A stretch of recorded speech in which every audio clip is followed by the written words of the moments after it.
The geometry of silence. The grandfather clock in the foyer of 14 Blackwood Lane didn't just tell time, it measured the weight of a life lived in absolute, clinical order. Arthur Sterling sat in his wing-back chair, the leather cool and unyielding against his spine. At 74, his posture remained as rigid as the day he had retired from the Superior Court. He lived his life by a specific geometry.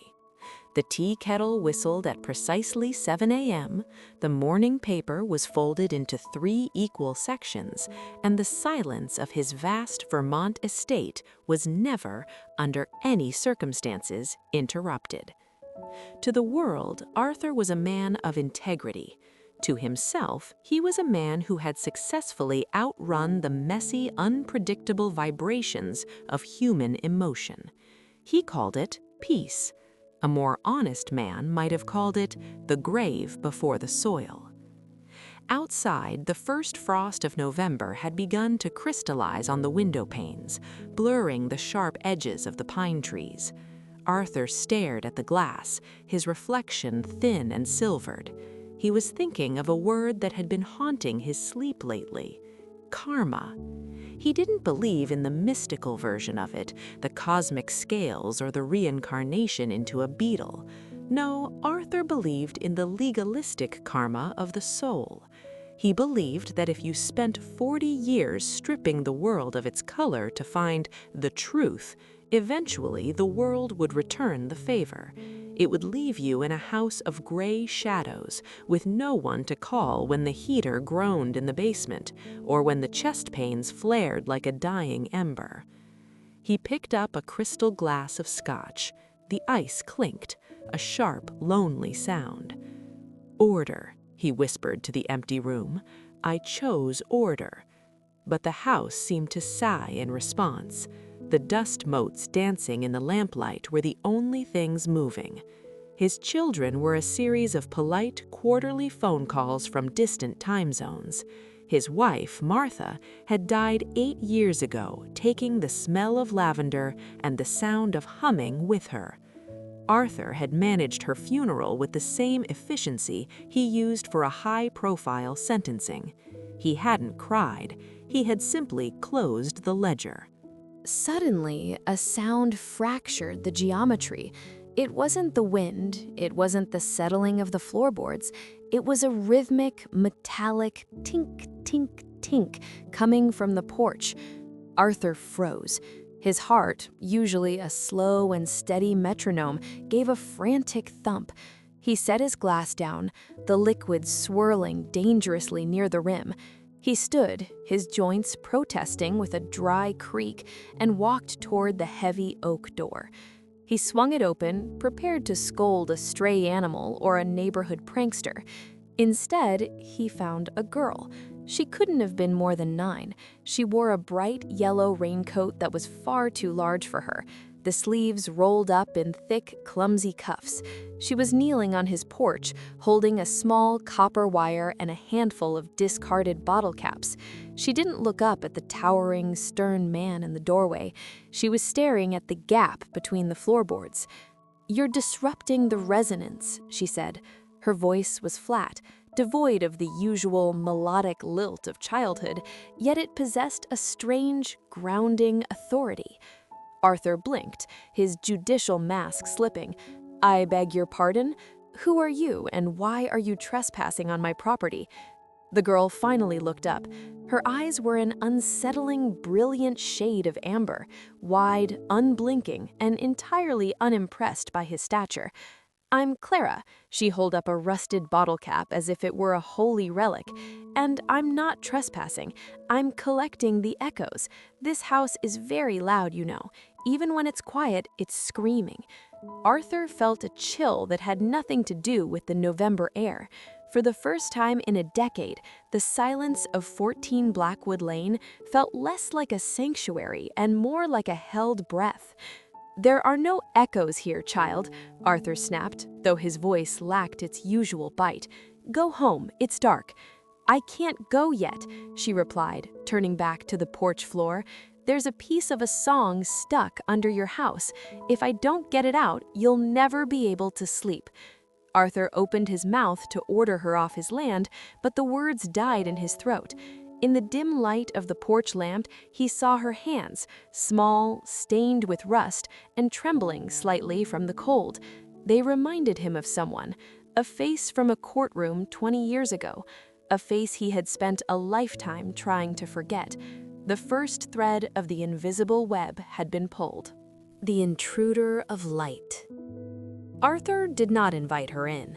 That would have been a violation of his internal code. Instead, he simply didn't close the door, and Clara, interpreting the lingering gap as a silent summons, followed him into the foyer like a stray sunbeam entering a tomb.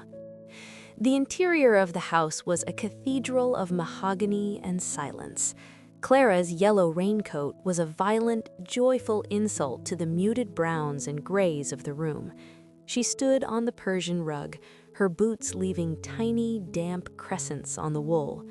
Arthur watched them with a twitch in his jaw, but for some reason, the reprimand stayed locked behind his teeth.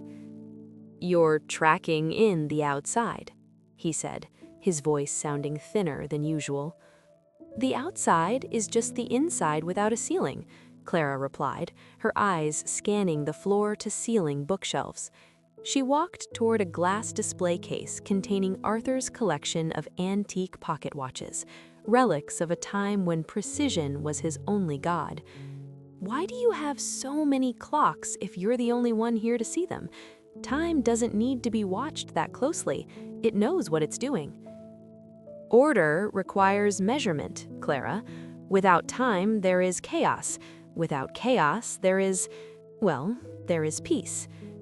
Clara tilted her head, her amber eyes narrowing as she looked at a gold-cased breguet that had stopped ticking in 1994. "It's not peace if you're hiding from the noise. It's just holding your ears." She reached into the deep pocket of her oversized raincoat and pulled out a small, mangled object. She held it out to him with the solemnity of a priest offering an icon. It was a music box, or what remained of one. The wood was scorched, the lacquer bubbling, and the winding key was bent at a tragic angle. "It's broken," Arthur stated, his judicial tone returning. "Beyond repair, I'd say." "Nothing is beyond repair," Clara countered softly. "It's just waiting for someone to remember how it's supposed to sound. My mom says you used to be a judge. That means you know how to fix things that are broken, right?" The word judge hit Arthur like a physical blow. In the courtroom, he hadn't fixed things, he had categorized them.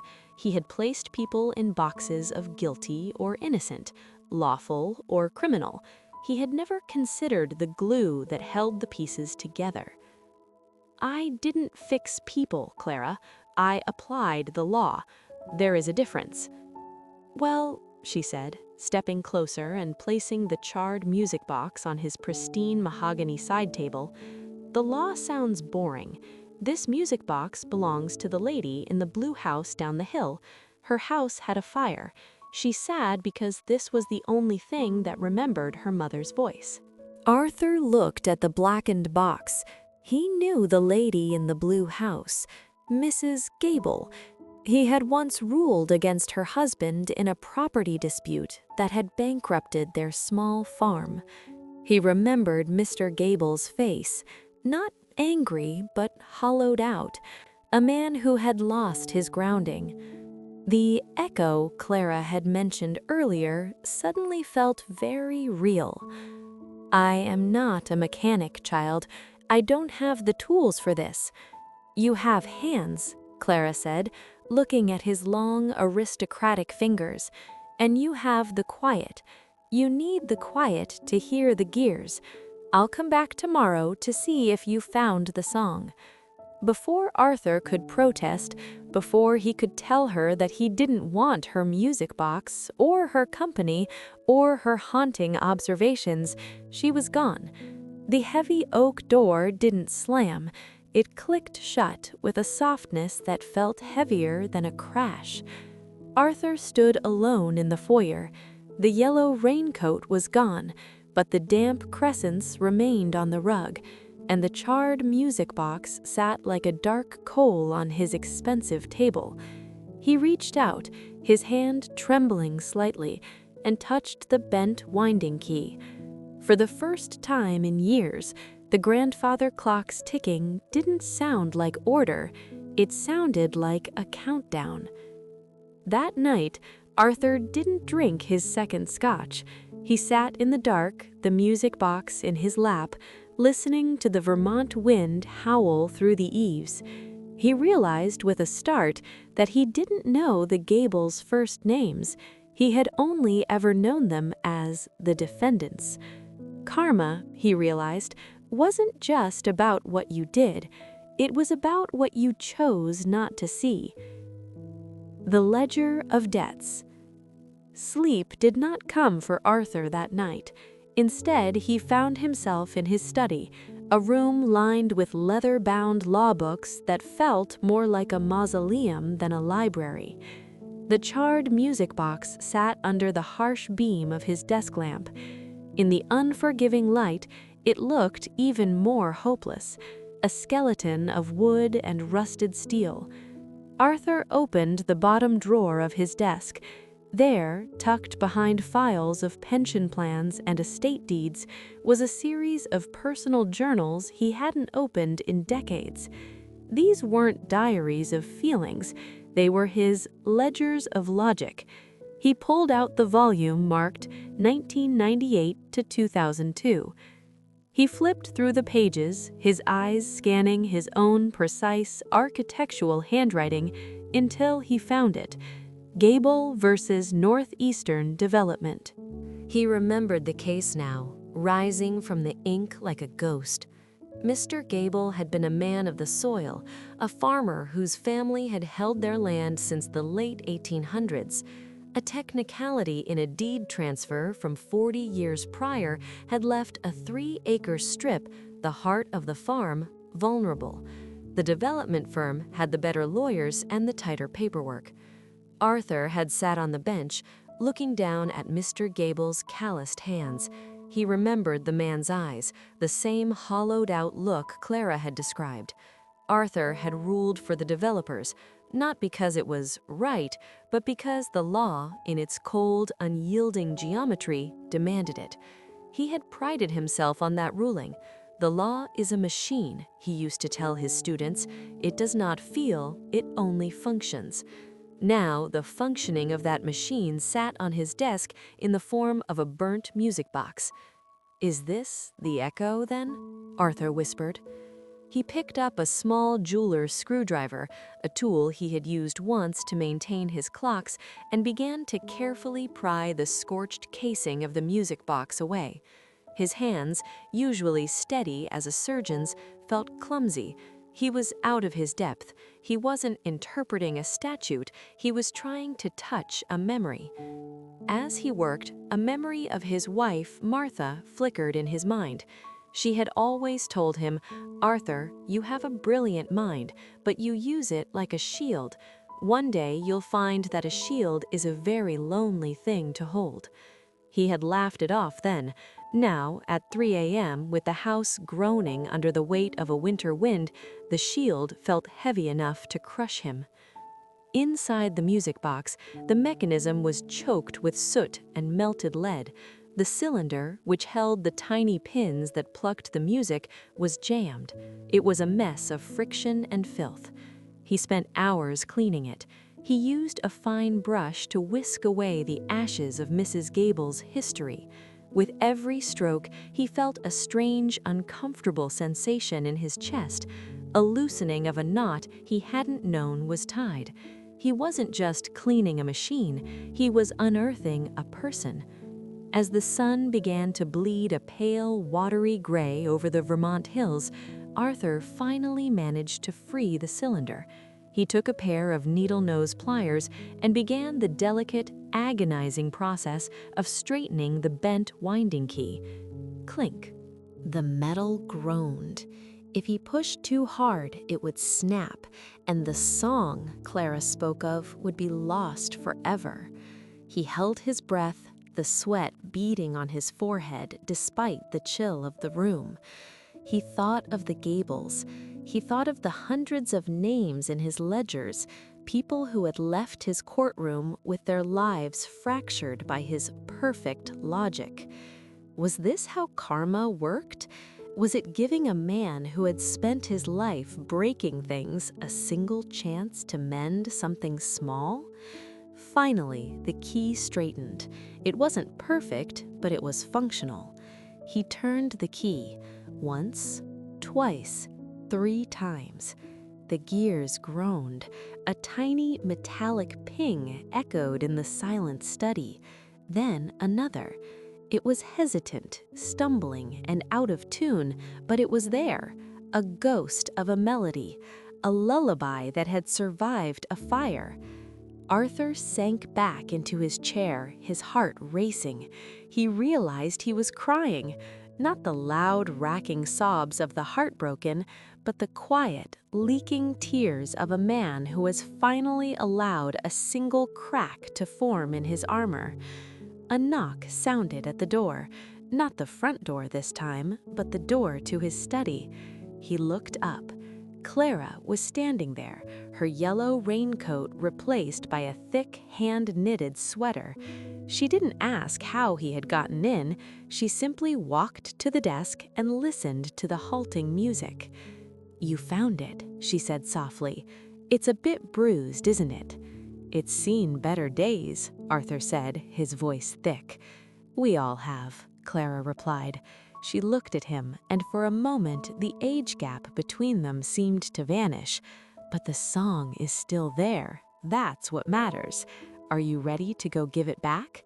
Arthur looked at his reflection in the window, no longer just a silvered shadow, but a man with a task. "Yes," Arthur said, standing up. "I think it's time I met the Gables properly." Broken things. The walk to the blue house was less than a mile, but for Arthur, it felt like crossing a border into a country he had only ever viewed through a telescope. Clara walked beside him, her small boots crunching rhythmically on the frosted gravel. She didn't talk much, but she occasionally reached out to touch the bark of a birch tree or the rusted metal of a mailbox, as if checking the pulse of the world. Arthur carried the music box in a silk handkerchief, cradling it like a fragile bird. "The lady in the blue house," Arthur started, his voice feeling rusty from disuse. "Mrs. Gable. How do you know her, Clara?" "I don't really know people by their names first," Clara said, watching her own breath bloom in the cold air. "I know them by their breaks. Mrs. Gable breaks like glass, very sharp, very clear. But if you touch her the wrong way, she cuts herself. My mom says I see too much, but I think everyone else just looks too little." Arthur looked down at the child. She was a mirror he hadn't asked for, reflecting parts of himself he had spent decades burying. They reached the blue house. It was a modest Cape Cod, the paint peeling like sunburnt skin. On the far side of the property, the skeletal remains of a detached garage stood blackened and hollowed out, the site of the fire. The farm beyond it was gone, replaced by the uniform, sterile fences of the Northeastern Development Luxury Estates. Arthur had signed the papers that built those fences. As they stepped onto the porch, the door opened. A woman stood there, her hair a frazzled halo of gray, her eyes tired and defensive. When she saw Arthur, her expression hardened into a mask of recognition. "Judge Sterling," she said. Her voice wasn't angry, it was worse. It was exhausted. "I don't believe we owe the court any more than we've already given." Arthur felt the weight of the silk-wrapped box in his hands. The geometry of order he had lived by felt like a cage. "Mrs. Gable, I'm not here as a judge. I'm here because of a neighbor." He looked down at Clara, but the girl had already wandered to the edge of the porch, fascinated by a spiderweb crystallized in frost. She had done her part, the bridge was built, but Arthur had to be the one to walk across it. "Clara brought me this," Arthur said, extending his hands. He unwrapped the silk. Mrs. Gable's breath hitched. She reached out, her fingers trembling as they touched the scorched wood. "The fire! I thought it was ash. I saw the roof collapse on the cabinet. How did you—" "I have a lot of time," Arthur said softly, "and many clocks.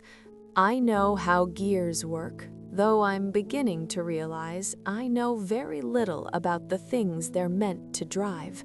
"He fixed the song, Mrs. Gable," Clara called out without looking back. "It's a bit wobbly, but it's there." With a hesitant hand, Mrs. Gable turned the key. The mechanism struggled for a heartbeat, a familiar metallic friction, and then the notes began to fall into the cold morning air. It was a simple, haunting rendition of Edelweiss. The woman's face didn't just change, it dissolved. The hardness in her jaw broke, and she slumped against the doorframe, clutching the music box to her chest. She began to cry, not out of sadness, but with the violent relief of someone who had finally recovered a piece of their soul from the wreckage. Arthur stood there, feeling like an intruder in a moment of pure, raw humanity. For years, he had delivered justice and watched people leave his room in silence. He had never seen the aftermath. He had never seen the healing. "My mother sang this to me every night. When the farm was lost, when my husband passed away, I felt like the music had finally stopped for good. I thought the world was just a place where things get taken away." She looked at Arthur, and for the first time, she didn't see a judge. She saw an old man with cold hands and a look of profound apology in his eyes. "Thank you, Arthur." His name. She had used his name, not his title. "I am sorry." The words were small, but they felt like boulders being lifted off his chest. "I am so very sorry for the things I didn't see." As they walked back up the hill, the sun finally broke through the clouds, hitting the frost and turning the world into a landscape of shattered diamonds. Arthur's heart felt strange, lighter, yet more sensitive, like a limb that had been asleep and was now tingling back to life. "You're doing better," Clara said, skipping a little to keep pace. "Am I?" Arthur asked. "Your echo is quieter. It's starting to sound like a heartbeat instead of a clock." But as they reached Arthur's driveway, he saw a black car idling near his gate. A man in a suit was leaning against it, looking at his watch. The past, it seemed, wasn't finished with Arthur Sterling just yet. The man leaning against the black sedan was David Miller, a partner at the firm that had once been Arthur's most frequent visitor in the courtroom. He represented the new Vermont, the developers, the contractors, the men who turned meadows into spreadsheets.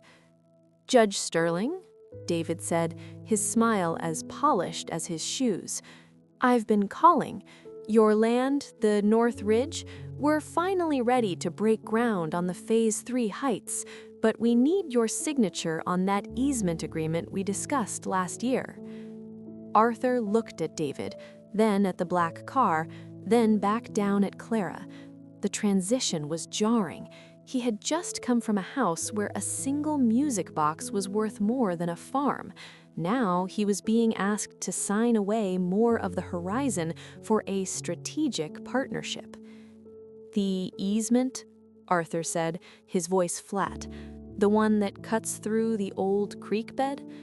"Exactly.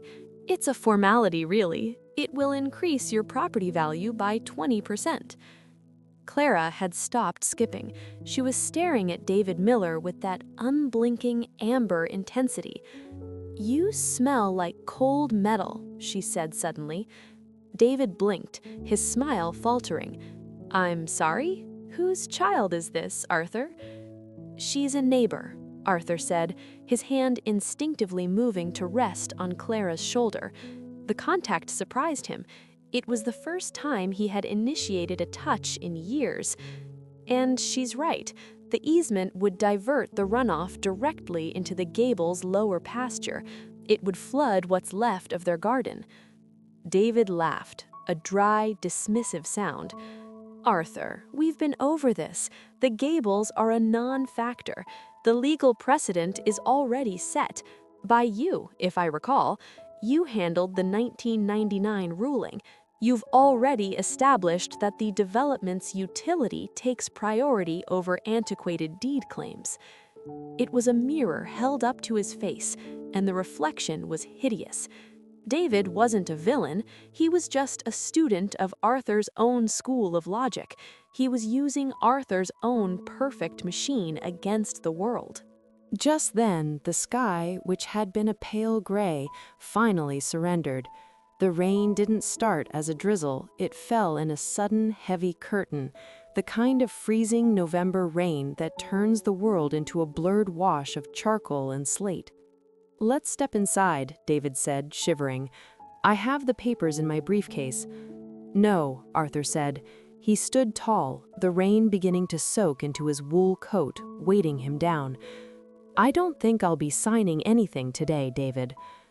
"Arthur, be reasonable. The contracts are drawn. If you back out now, the firm will—" "The firm will do what?" Arthur interrupted, his voice gaining the resonant authority of the bench, but with a new, jagged edge of emotion. "They will sue an old man who has nothing left to lose but his silence? Go home, David. The rain is coming down, and I suspect the runoff is going to be more than you've accounted for." Confused and frustrated, David retreated to his car. As the black sedan splashed away down the driveway, the rain intensified, turning the gravel into a rushing stream. Arthur and Clara stood on the porch, watching the storm. The wind whipped the rain against the house, a frantic, rhythmic drumming. "He's angry," Clara whispered, looking at the tire tracks. "He's lived in the dry for too long," Arthur replied. He looked at his hands, now wet and cold. "Clara, that ruling in 1999, I thought I was being fair.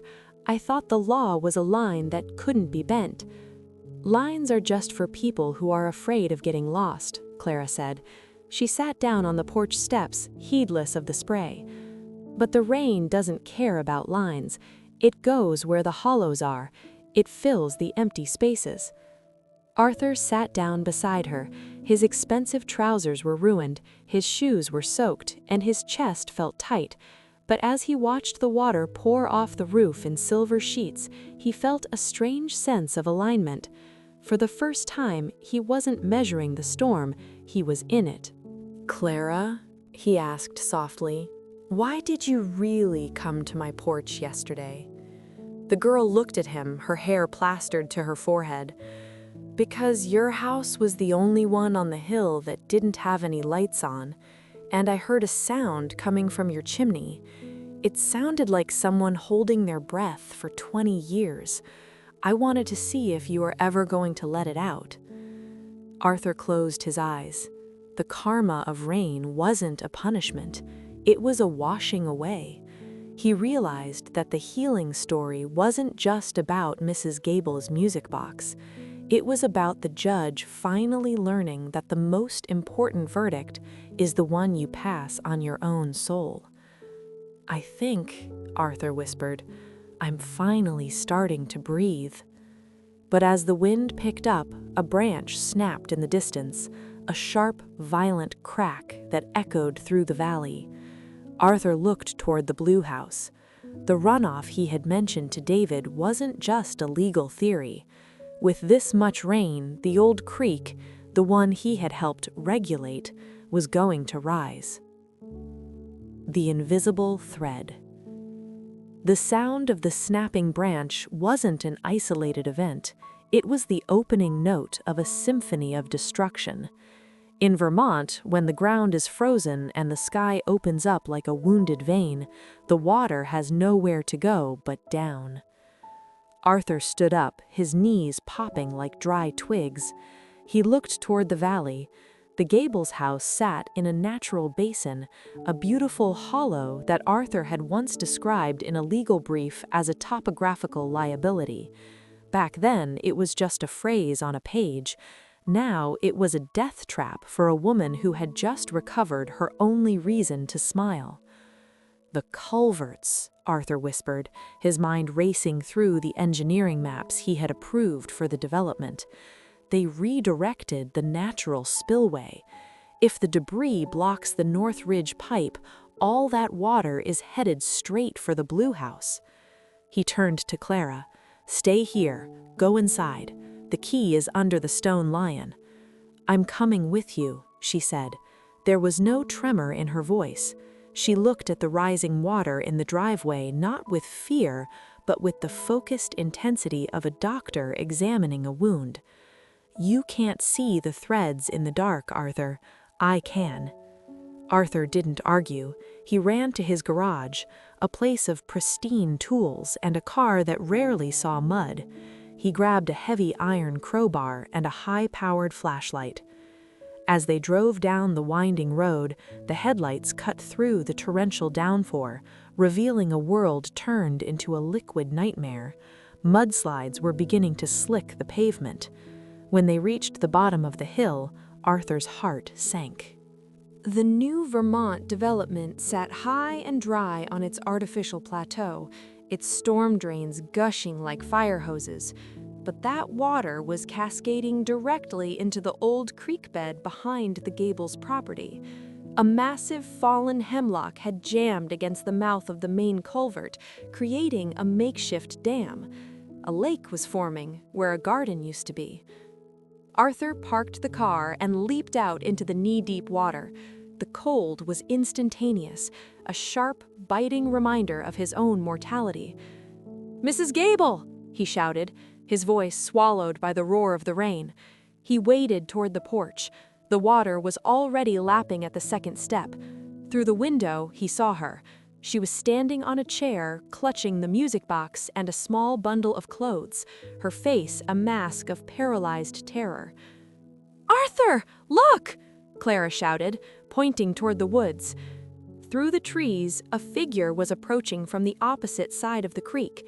It was a man, younger than Arthur but older than David Miller, wearing a tattered yellow slicker. He was struggling through the brush, carrying a shovel. When the man reached the edge of the water, he froze, looking at Arthur. For a moment, time seemed to stop. The rain blurred the man's features, but Arthur knew that silhouette. He had seen it every day in his mind for 20 years. "Thomas?" Arthur whispered, the name tasting like ash.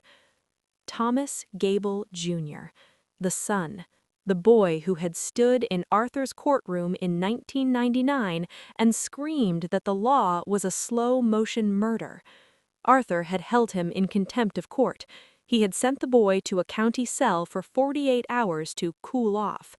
Thomas had left town shortly after, and Arthur had never heard of him again. Until now. The invisible thread didn't just connect Arthur to the music box, it connected him to the wreckage of a family he had helped dismantle. Thomas didn't move. He stared at the judge standing in his mother's flooded yard. The shovel in his hand trembled. It would have been so easy for him to turn away, to let the water take the house, let the law drown in its own consequences. "The culvert is blocked!" Arthur yelled, gesturing wildly toward the hemlock tree.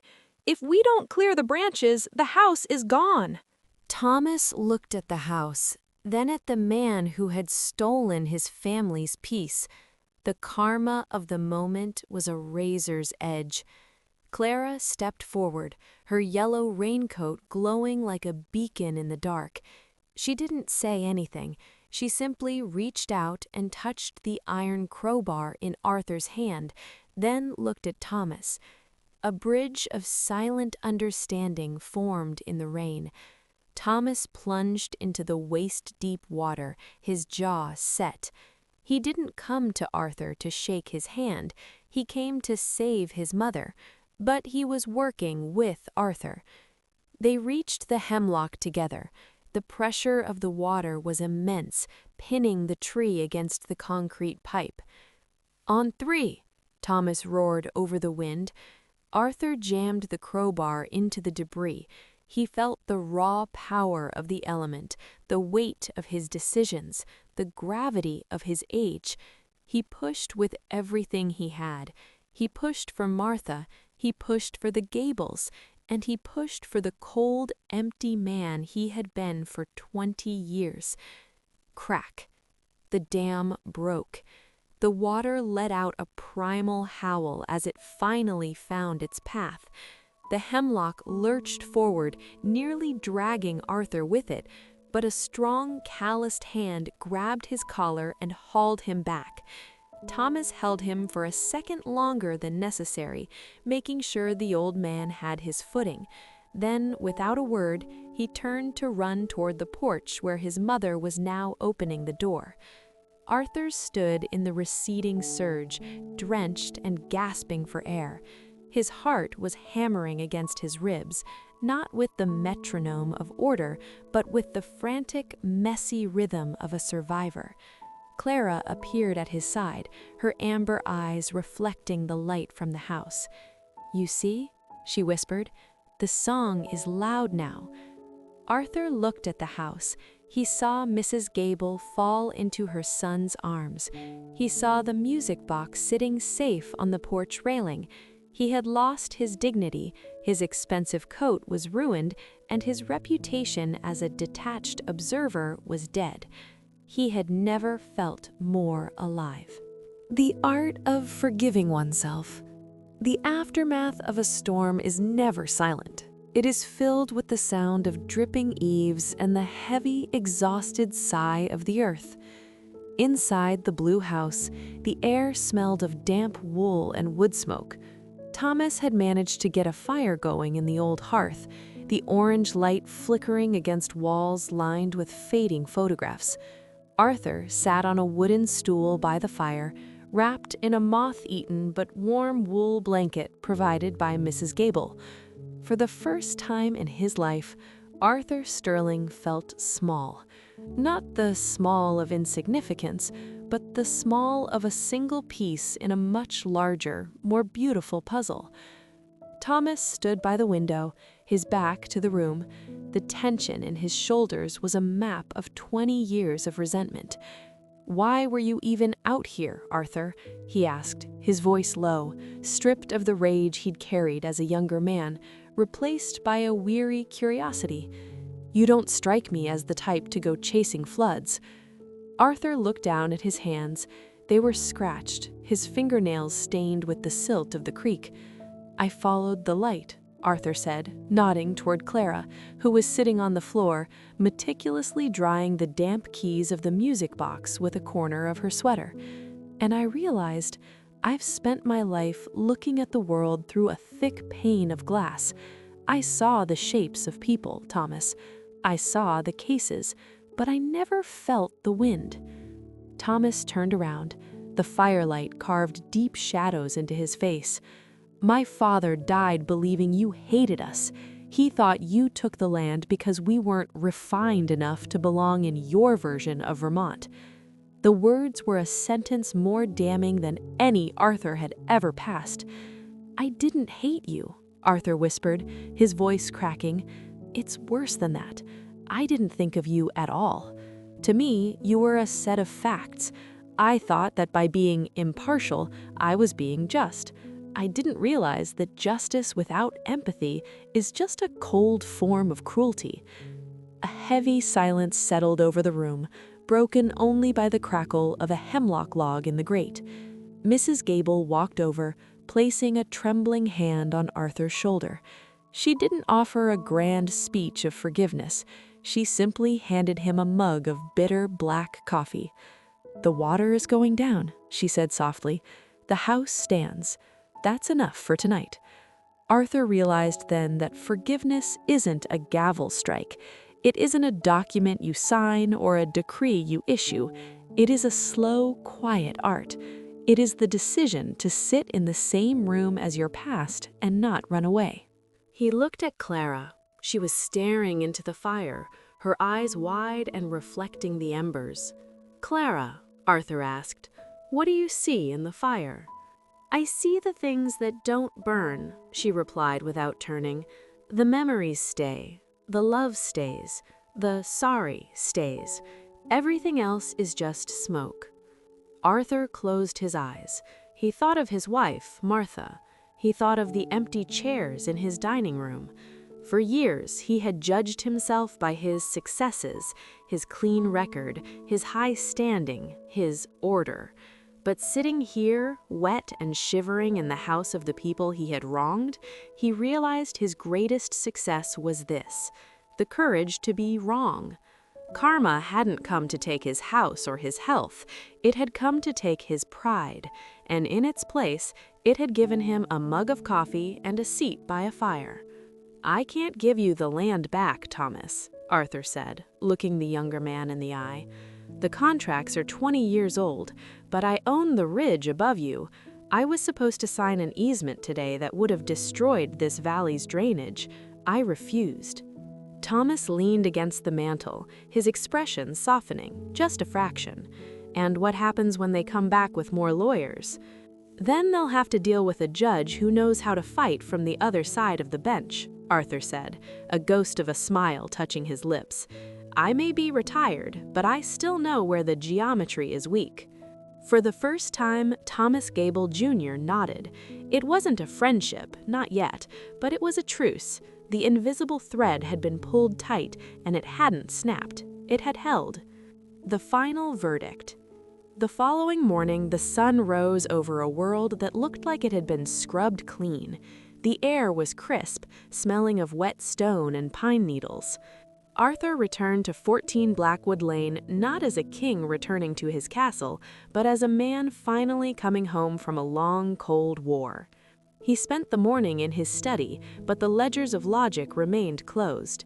Instead, he opened the heavy mahogany shutters, letting the winter light flood the room until the dust motes looked like floating gold. Around noon, a familiar black sedan pulled into the driveway. David Miller stepped out, looking ruffled and impatient. He didn't wait for an invitation. He marched up to the porch where Arthur was sitting in a simple wooden rocker, a far cry from his judicial wingback. "Arthur, that storm was a disaster," David began, shaking out an umbrella. "But it proves my point. The drainage on this hill is a liability. We need that easement now more than ever to stabilize the ridge. I've brought the revised papers. The firm is willing to up the compensation. Let's just put this to bed." David laid the documents on the small table next to Arthur. The legal language was dense, a thickening of whereas and therefore designed to obscure the truth. Arthur didn't pick up his pen. He picked up the charred music box, which he had brought back to give one final cleaning. "Do you hear that, David?" Arthur asked, tilting his head. David paused, frowning. "Hear what? The wind?" "The resonance," Arthur said, using Clara's word. "For 40 years, I sat on the bench and listened to men like you explain why a straight line was better than a curve, why a prophet was better than a person. I was very good at believing you." "Arthur, what are you talking about? This is a standard development contract." "No," Arthur said, standing up. He felt the strength in his legs, a different kind of strength than he had known before. It wasn't the strength of a wall, it was the strength of a tree that had survived a gale.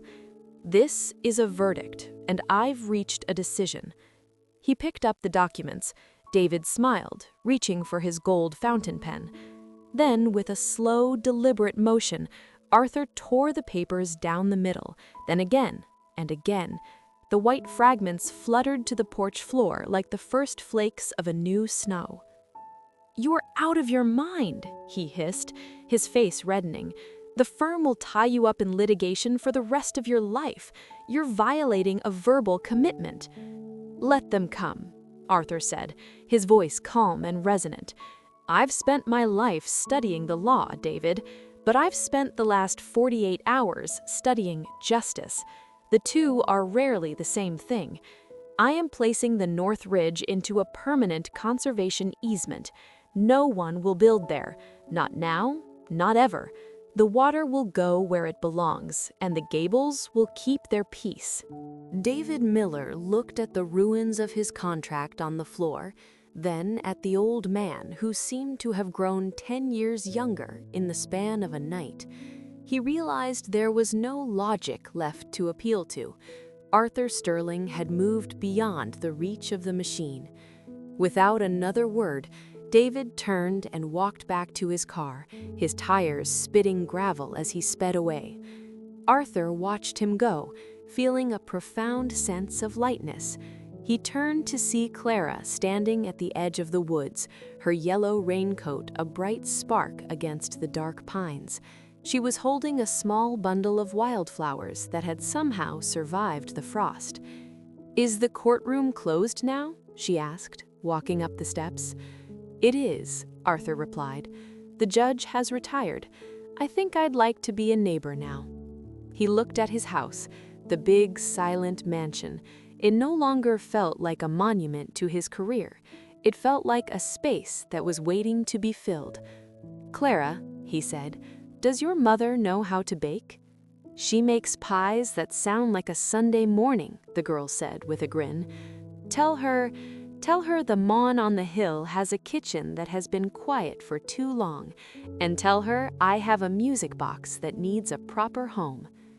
As the sun began to dip behind the mountains, casting long purple shadows across the valley, Arthur sat back down.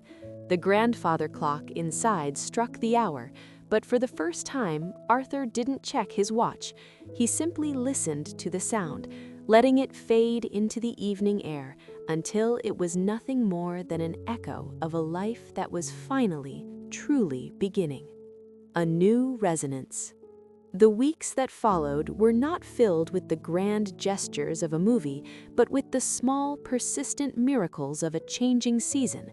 The silence of 14 Blackwood Lane was no longer the heavy, suffocating blanket it had once been. It had become a canvas. Arthur found himself doing things that would have baffled the old judge. He stopped wearing a tie to breakfast. He let the morning paper sit unread until the afternoon. Most importantly, he began to invite the world in. One Tuesday, Thomas Gable appeared at the front door. He wasn't there to argue. He was carrying a crate of winter squash and a jar of his mother's preserves. He stood on the threshold, looking at the man who had once been his greatest adversary. "I heard about the ridge," Thomas said, his voice gruff but lacking the old venom. "The conservation papers were filed at the county clerk's office yesterday." "They were," Arthur replied, stepping aside to let him in. "I found that I preferred the view of the trees over the view of a construction crane. It's a selfish decision, really." Thomas walked into the foyer, his heavy boots clunking on the floor. He looked at the Persian rug, the one Arthur used to fret over. Arthur didn't even glance at the mud. "My mother wants you to come for dinner on Sunday," Thomas said, setting the crate down. "She says the music box is working perfectly, but it's making the rest of the house look shabby. She thinks you might have some ideas on how to fix a leaky faucet in the guest room." Arthur felt a warmth in his chest that no scotch could ever provide. "I'm a clockmaker by hobby, Thomas, not a plumber. But I suspect if we look at the geometry of the pipes, we can figure it out together." Thomas stayed for an hour. They sat in the kitchen, drinking tea and talking not about the law, but about the land, the way the deer moved across the ridge, and the way the creek sang when the ice began to melt. It was a bridge built of mundane words, but it was stronger than any legal contract Arthur had ever drafted. As the days grew shorter and the Vermont winter settled in for real, Arthur noticed a shift in his own internal rhythm. He was no longer waiting for the end of the day. He was living inside the moments. He spent hours in his study, but he wasn't reading law books. He was writing, not ledgers of logic, but letters to his children. He wrote about their mother, about his regrets, and about the little girl in the yellow raincoat who had taught him how to hear the echoes. He was no longer a man measuring time. He was a man, finally spending it. The healing sleep. On a quiet Friday night, the first real snow began to fall. It didn't come with the violence of the November rain. It descended in soft white feathers, draping the world in a profound and gentle peace. Arthur sat in his library, a small fire crackling in the hearth. He wasn't alone. Clara was there, curled up in a chair that was twice her size, a book of fairy tales open in her lap. Her mother, Sarah, was in the kitchen, the distant clink of dishes and the smell of cinnamon rolls drifting through the house. The karma of Arthur Sterling had come full circle. He had spent his life building a fortress of solitude, thinking he was protecting his dignity. He had learned that true dignity is found in the ability to be vulnerable, to admit fault, and to mend what you have broken. "Arthur," Clara whispered, her eyes reflecting the dying embers of the fire. "Yes, Clara? Is the song finished?" Arthur looked around his room. He saw the music box, now fully restored and sitting on the mantel. He saw the crate of squash from Thomas. He felt the warmth of a house that was finally a home. "No," Arthur said softly, a peaceful smile playing on his lips. "I think the song is just beginning. It's just a different kind of music now. It's the kind you don't have to wind up. It just plays because it wants to." Clara nodded, satisfied, and drifted off to sleep, her head resting against the velvet of the chair. Arthur leaned back and closed his eyes. For the first time in 20 years, the night talk in his head, the voices of old cases, the weight of old sentences, the ghosts of his mistakes, was silent. In its place was a quiet, soothing resonance. He thought of the listeners out there in the world, people sitting in their own quiet rooms, perhaps feeling the weight of their own empty chairs. He wished he could tell them that it's never too late to open the door, that karma isn't a debt to be paid, but a path to be followed back to the heart. The grandfather clock in the foyer struck 10. Arthur didn't count the chimes. He simply breathed in the scent of cinnamon and wood smoke, felt the gentle pull of a healthy exhaustion, and surrendered to the healing sleep. The house was quiet, but it was no longer screaming. It was finally, beautifully at rest. If this story touched your heart, please subscribe and hit the bell icon to join our community of night listeners. Share your thoughts in the comments. What is a broken thing in your life that you are learning to mend?